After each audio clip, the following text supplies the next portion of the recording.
अस्सलामुअलैकुम। So this is the third video of glycolysis, जिसमें हम जो है वो रिएक्शंस को स्टडी कर रहे थे और अब हम पहुंचे थे फ्रुक्टोज 6-फॉस्फेट तक। नेक्स्ट हमने जो है वो एक बहुत ही इंपॉर्टेंट स्टेप पढ़ना था, जो कि सेकंड मेजर स्टेप है। रेगुलेशन भी इसकी हम पढ़ेंगे, तो वो है फ्रुक्टोज 6-फॉस्फेट का कन्वर्ट होना इंटू फ्रुक्टोज 1,6-बिसफॉस्फेट। यहाँ पे एक ATP लगेगा, वो कन्वर्ट हो जाएगा इनटू द ADP। ठीक है, तो अब इसके रेगुलेशन देखनी है। तो इसको जो एंजाइम रेगुलेट करता है, और इस तरफ ये कि वन वे स्टेप है, ठीक है, ये रिवर्सिबल नहीं है, तो वो है फोस्फोफ्रुक्टोकाइनेज। फोस्फोफ्रुक्टोकाइनेज एंजाइम जो है वो फ्रुक्टोज 6-फॉस्फेट को फ्रुक्टोज 1,6-बिसफॉस्फेट में कन्वर्ट करता है। अब इसको कौन सी चीज़ें पॉजिटिव करती हैं, वो है हाई लेवल ऑफ AMP, और इसको जो नेगेटिव करती हैं वो है ATP सिट्रेट। ये ATP सिट्रेट अलग चीज़ें, ठीक है। अब खुद देखें, अगर हमारे अंदर ATP ज़्यादा है, इसका मतलब है कि एनर्जी ज़्यादा है। एनर्जी ज़्यादा है तो हमें और एनर्जी प्रोड्यूस नहीं करनी है, और ग्लाइकोलिसिस से हम क्या प्रोड्यूस कर रहे हैं, ATP प्रोड्यूस कर रहे हैं ना। यहाँ पर भी ATP यूज़ हो रहे हैं, लेकिन जब हम इसकी जो पूरी ग्लाइकोलिसिस पढ़ लेंगे तो हम देखेंगे कि 4 प्रोड्यूस होते हैं, 2 यूज़ होते हैं, तो 2 नेट ATP प्रोड्यूस होते हैं, NADPH प्रोड्यूस होते हैं। तो NADPH है वो इलेक्ट्रॉन ट्रांसपोर्ट चेन में जाते हैं और ATP प्रोड्यूस करते हैं। तो अगर ATP बहुत ज़्यादा हो गए हैं तो हम नहीं चाहते कि अब और मतलब प्रोसीड करे, तो ये इसलिए इसको नेगेटिव करता है। अब सिट्रेट है वो भी इसको नेगेटिव करता है। जो सिट्रेट है वो TCA साइकिल का एक इंटरमीडिएट है, और AMP शो करता है कि लो एनर्जी है भाई, उसका एनर्जी लेवल लो है। ATP AMP में, ADP में, फिर AMP में कन्वर्ट हो चुके हैं, तो हमें और एनर्जी की ज़रूरत है, तो फ्रुक्टोज 6-फॉस्फेट को फ्रुक्टोज 1,6-बिसफॉस्फेट में कन्वर्ट किया जाता है। एक और इसकी रेगुलेशन होती है जो कि फ्रुक्टोज 2,6-बिसफॉस्फेट के थ्रू होती है। तो क्या होता है कि जो फ्रुक्टोज 6-फॉस्फेट है, तो यहाँ पे क्या है, फ्रुक्टोज 1,6-बिसफॉस्फेट। अच्छा, ये जो है वो कन्वर्ट करता है some of the fructose six phosphate into the fructose two six bisphosphate. और जो फ्रुक्टोज 2,6-बिसफॉस्फेट है ना, ये फोस्फोफ्रुक्टोकाइनेज 1 को बहुत ज़्यादा हैवी वाला स्टिमुलेट करती है, और ये फ्रुक्टोज 6-फॉस्फेट को फ्रुक्टोज 1,6-बिसफॉस्फेट में कन्वर्ट करती है।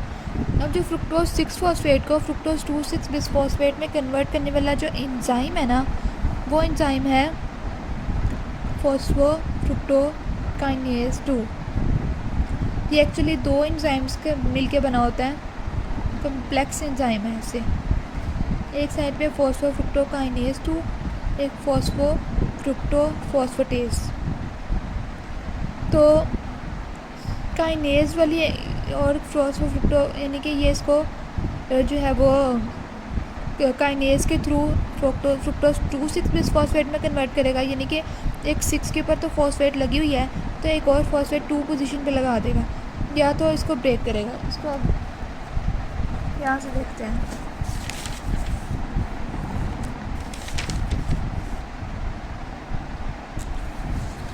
अब ये जो काइनेज एक्टिविटी है ना, ये एक्टिवेट होती है बाय डीफॉस्फोराइलेशन। ये बहुत ज़्यादा इंपॉर्टेंट बात है, और ये जो है वो एक्टिवेट होती है बाय फॉस्फोराइलेशन। यानी अगर इसकी फॉस्फोराइलेशन की जाए तो ये एक्टिव होगा फॉस्फेटेज, और इसको कन्वर्ट नहीं होने देगा, ठीक है। इसमें से फॉस्फेट रिमूव करके इसको वापस इसमें कन्वर्ट कर देगा। और ये जो काइनेज है ये एक्टिव होती है बाय डीफॉस्फोराइलेशन, और डीफॉस्फोराइलेशन कर देगी अगर इसकी, तो ये एक्टिवेट होगा और ये इसको इसमें कन्वर्ट करेगा, ठीक है। तो नेक्स्ट है कि वेल फेड स्टेट और फास्टिंग स्टेज। अब इस बात को समझें, वेल फेड स्टेट का क्या मतलब है। वेल फेड का मतलब है कि हमने ग्लूकोज हमारी बॉडी के अंदर बहुत ज़्यादा है, इस टाइम ग्लूकोज का लेवल हाई है। जब भी ग्लूकोज ज़्यादा होती है तो इंसुलिन भी ज़्यादा होती है, और ग्लूकागॉन जो है वो कम होती है। अब दूसरी तरफ हमारे पास है फास्टिंग स्टेज। फास्टिंग के अंदर क्या होता है कि ग्लूकोज जो है वो कम होती है, ग्लूकागोन ज़्यादा होता है और इंसुलिन जो है वो कम होती है। ठीक है, तो अब हमारे पास इंसुलिन का काम है डीफॉस्फोराइलेशन करवाना और ग्लूकागोन का काम है फॉस्फोराइलेशन करवाना। फॉर एग्जांपल हम फास्टिंग स्टेज में हैं तो ग्लूकोज कम है, ग्लूकागोन बहुत ज़्यादा है, इंसुलिन कम है। ग्लूकागोन करवाएगी फॉस्फोराइलेशन, इसकी भी फॉस्फोराइलेशन करवाएगी, इसकी भी फॉस्फोराइलेशन करवाएगी। ये फॉस्फोराइलेशन से हो गया इनएक्टिव और ये फॉस्फोराइलेशन से हो गया एक्टिव। तो ये फॉस्फेटेज एक्टिव हो गया और ये इसको इसमें कन्वर्ट नहीं होने देगा। ठीक है, हमारे पास ग्लूकोज ही कम है तो इसलिए रिएक्शन फॉरवर्ड में नहीं चलेगा। लेकिन अगर हमारे पास ग्लूकोज बहुत ज़्यादा हो जाती है in the case of well fat state तो इंसुलिन भी बहुत ज़्यादा हो जाती है, तो इंसुलिन इसकी करवाती है डीफॉस्फोराइलेशन, और डीफॉस्फोराइलेशन से होता है एक्टिव और ये डीफॉस्फोराइलेशन से होता है इनएक्टिव। यानी कि जो फॉस्फेटेज है वो इनएक्टिव हो गया और काइनेज एक्टिव हो गया। और जो काइनेज है फ्रुक्टोज 6 फॉस्फेट को कन्वर्ट कर देगा फ्रुक्टोज 2,6 बिसफॉस्फेट। और fructose 2,6 bisphosphate is highly positive effect on the phosphofructokinase. और फॉस्फोफ्रुक्टोकाइनेज पर जो है फ्रुक्टोज 6 फॉस्फेट को फ्रुक्टोज 1,6 बिसफॉस्फेट में कन्वर्ट करेगा। अब इसको यहाँ से देखें, हाई इंसुलिन और लो ग्लूकागोन। तो इंसुलिन अगर हमारे पास हाई है,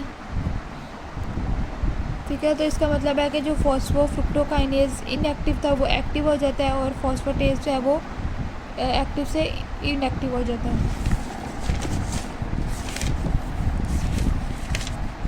अच्छा जी, उसके बाद क्या होता है कि क्लीवेज हो जाती है, फ्रुक्टोज 1,6 बिसफॉस्फेट कन्वर्ट हो जाता है इनटू द ग्लिसरॉल्डिहाइड 3 फॉस्फेट और डाइहाइड्रोक्सी एसीटोन फॉस्फेट। ठीक है, और इसके लिए इंसान जो है वो एल्डोलेज है। एल्डोलेज 3 तरह का होता है, ए, बी और सी। इसको हम जो है वो पढ़ेंगे नेक्स्ट चैप्टर्स में इसकी टाइप्स। इसके बाद क्या होता है कि जो डाइहाइड्रोक्सी एसीटोन फॉस्फेट है ये भी ग्लिसरॉल्डिहाइड 3 फॉस्फेट में कन्वर्ट हो जाता है। तो अब हमारे पास ग्लिसरॉल्डिहाइड 3 फॉस्फेट नेक्स्ट रिएक्शंस करता है और ये जो है वो 1,3 बाय फॉस्फोग्लिसरेट में कन्वर्ट हो जाता है। एंजाइम क्या होता है ग्लिसरॉल्डिहाइड 3 फॉस्फेट डिहाइड्रोजिनेज, जिसमें एक इनऑर्गेनिक फॉस्फेट ऐड होता है और NADH में कन्वर्ट होता है। और ये जो इनऑर्गेनिक फॉस्फेट ऐड होता है इससे बहुत ज़्यादा एनर्जी रिलीज़ होती है और ये कन्वर्ट हो जाता है 1,3 बाय फॉस्फोग्लिसरेट में। और 1,3 बाय फॉस्फोग्लिसरेट से 3 फॉस्फोग्लिसरेट में कन्वर्ट होता है। तो फॉस्फोग्लिसरेट काइनेज है। ठीक है, एक ATP निकल जाता है, ADP कन्वर्ट हो जाता है ATP के अंदर। तो 3 फॉस्फोग्लिसरेट 2 फॉस्फोग्लिसरेट के अंदर फॉस्फोग्लिसरेट म्यूटेज, फिर 2 phosphoglycerate 2 phosphoenol pyruvate through enolase, फिर फॉस्फोइनोल पायरुवेट कन्वर्ट होता है पायरुवेट के अंदर। और यहाँ पे जो एंजाइम है वो पायरुवेट काइनेज है। और ये जो लास्ट वाला है ये भी एक इरिवर्सिबल स्टेप है। तो माइटोकॉन्ड्रिया में क्या होता है कि 1,3 बाय फॉस्फोग्लिसरेट म्यूटेज के थ्रू कन्वर्ट हो जाता है 2,3 बाय फॉस्फोग्लिसरेट, यानी 1 और 3 पे लगा होता है ना, वो उसको 2 और 3 पे लगा देता है। और ये वाला कंपाउंड हमने बहुत ज़्यादा डिटेल में पढ़ा था इन द हीमोग्लोबिन वाला चैप्टर। तो इसका काम क्या होता है